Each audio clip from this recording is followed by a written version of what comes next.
Exercise 11.2 question है हमारा using laws of exponents, यानी हमको यूजिंग लॉ प्रयोग करना है एक्सपोनेंट्स नियम का, सिंप्लीफाई करना है।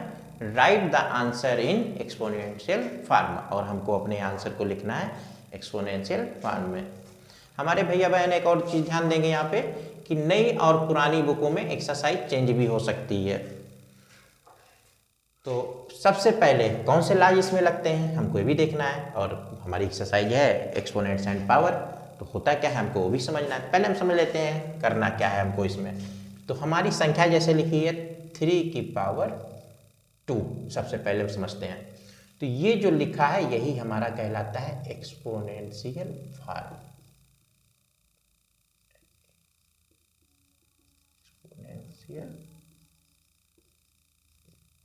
यही हमारा कहलाता है। अब इसमें से ये जो 3 है हमारा, ये हमारा कहलाता है बेस, और ये जो 2 हमारा है ये कहलाता है एक्सपोनेंट, या हम इसको और पावर भी बोल देते हैं। तो ये हमारा होता है, यानी ये पूरा जो लिखा हुआ है ये एक्सपोनेंशियल फॉर्म में है।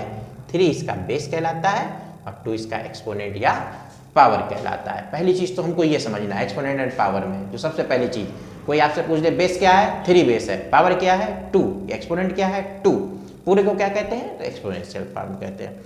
अब आइडेंटिटी हम देखते हैं क्वेश्चन में कौन कौन सी इसमें आइडेंटिटी लगेगी, वो हम क्वेश्चन देख के ही आपको बताएंगे।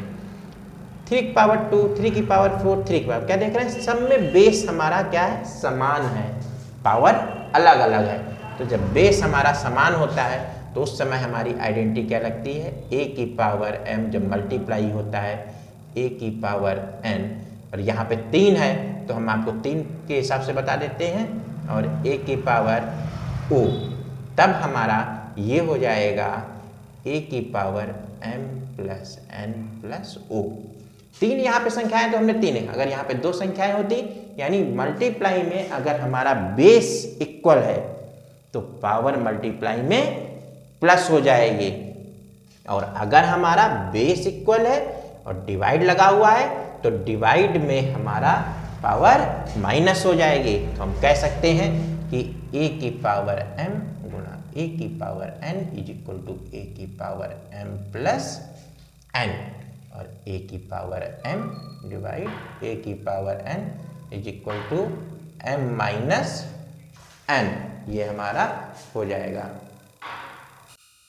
तो ये तो हमारी आइडेंटिटीज है, हम इन आइडेंटिटीज को नोट कर लेते हैं क्योंकि आगे अभी इसको सॉल्व करने में इन आइडेंटिटीज की हमको जरूरत पड़ेगी। तो देखते हैं क्वेश्चन नंबर फर्स्ट हमारा।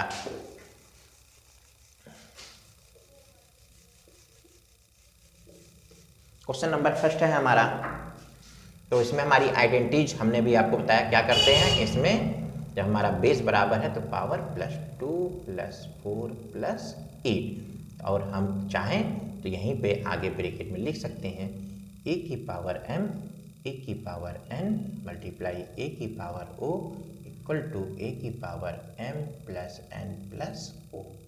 आइडेंटिटीज में हम लिख सकते हैं।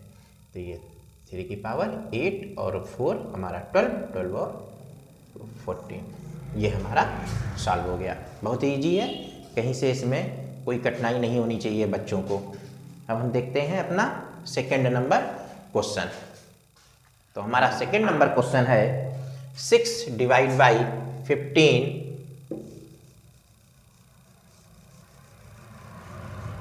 6 डिवाइड बाई 15 6 की पावर 10। तो बेस हमारा बराबर है, डिवाइड में हमारा क्या होगा हो जाएगी, आइडेंटिटी लिख देंगे a की पावर m डिवाइड a की power n is equal to a की पावर m माइनस n।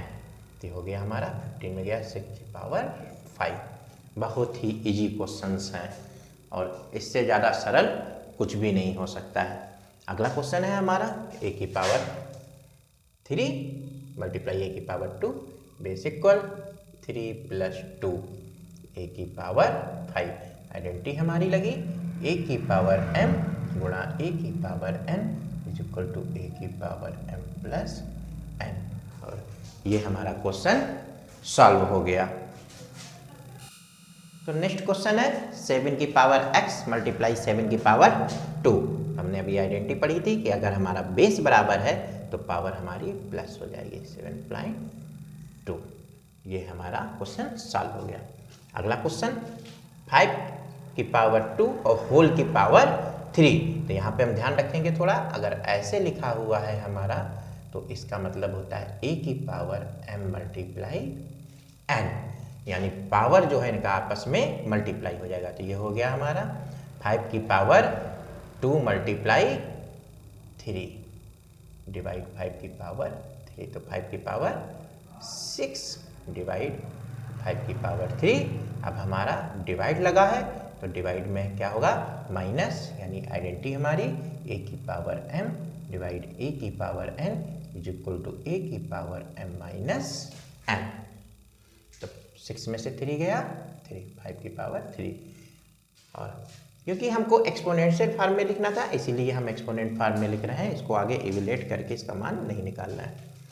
अगला क्वेश्चन है हमारा 2 की पावर 5 मल्टीप्लाई 5 की पावर 5। अब की क्वेश्चन में देखिए आप, अब हमारा बेस अलग हो गया और पावर हमारा सेम है। ऐसे क्वेश्चंस जिसमें बेस अलग अलग हो, इसका बेस 2 है और इसका बेस 5 है, बट दोनों में हमारी जो पावर है ये एक्सपोनेंट्स है वो सेम है। तो कैसे होता है, यानी a की पावर m मल्टीप्लाई b की पावर m बराबर है, तो इसका मान हो जाता है ab की पावर m, यानी बेस का आपस में मल्टीप्लाई हो जाता है और पावर जो लिखी है वही रहेगी, यानी 2 और 5 का मल्टीप्लाई हो जाएगा और पावर 5, 5 2 जा 10, 10 की पावर 5।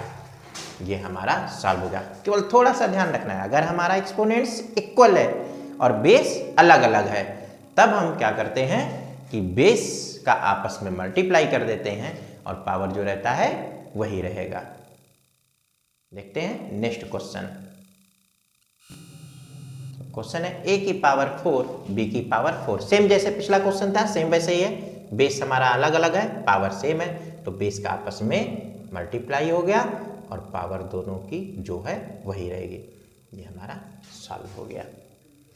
ये आइडेंटिटी आपको भी बताए थे कि a की पावर m और ऐसे लिखा है तो इसका मतलब है a की पावर m मल्टीप्लाई n, यानी 3 की पावर 4 मल्टीप्लाई 3, यानी 3 की पावर 12।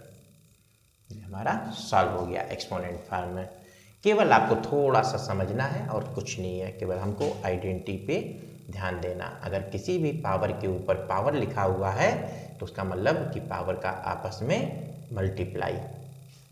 अगला क्वेश्चन है 2 की पावर 20 डिवाइड 2 की पावर 15 ब्रैकेट बंद 2 की बात। तो सबसे पहले हम स्मॉल ब्रैकेट को सॉल्व करेंगे। डिवाइड लगा है तो डिवाइड में क्या होता है हमारा पावर क्या होती है माइनस हो जाती है। बहुत सही, 2 की पावर 20 माइनस 15 इंटू 2 की पावर 3। 20 में 15 गया 5 मल्टीप्लाई 2 की पावर 3। यहाँ पे हम चाहें तो ब्रैकेट में आइडेंटिटी लिख सकते हैं a की पावर m डिवाइड a की power n is equal to a की पावर m माइनस n। यहाँ a की पावर m मल्टीप्लाई a की power n is equal to a की पावर m प्लस n, यानी 2 की पावर 5 प्लस 3 2 की power 8।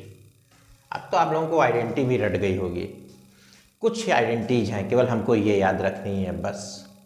तो ये क्वेश्चन नंबर फर्स्ट हमारा कंप्लीट हो जाता है। अगर आप सभी को हमारा वीडियो पसंद आया है तो हमारे चैनल को सब्सक्राइब करिए अगला क्वेश्चन नंबर 2 देखने के लिए।